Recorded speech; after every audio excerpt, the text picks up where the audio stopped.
Perkenalkan, nama saya Baharudin Yusuf Boyratan. Saya dari jurusan D3 Keperawatan tingkat 3. Saya akan membawakan materi tentang kesiapsiagaan. Dalam hal untuk mengantisipasi suatu bencana, sangat penting untuk dilakukan. Hal ini diutamakan agar dapat mengurangi dampak bencana seperti yang diketahui seperti tsunami, gempa bumi, dan lain-lain. Kegiatan tersebut dikenal sebagai kesiapsiagaan. Menurut Undang-Undang Nomor 24 Tahun 2017, kesiapsiagaan merupakan segala upaya untuk menghadapi situasi darurat serta mengenali berbagai sumber daya untuk memenuhi kebutuhan saat itu.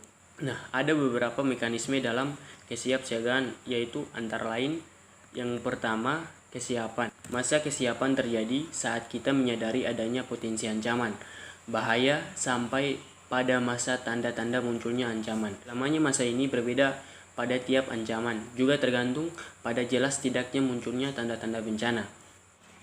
Kita masuk pada poin kedua, yaitu kewaspadaan. Kewaspadaan adalah masa yang relatif pendek, dimulai ketika muncul tanda-tanda awal akan adanya ancaman atau bahaya. Pada masa ini, rencana B atau plan B dimulai dan dijalankan, dan semua orang diajak untuk siap sedia pada peran yang ditentukan sebelumnya. Selanjutnya kita masuk pada poin yang ketiga, yaitu kesiapsiagaan. Sebagaimana sebuah dinamit, bila sudah dinyalakan dan tanda-tanda peringatan diberikan, maka kita tahu dengan pasti bahwa suatu saat dinamit akan meledak.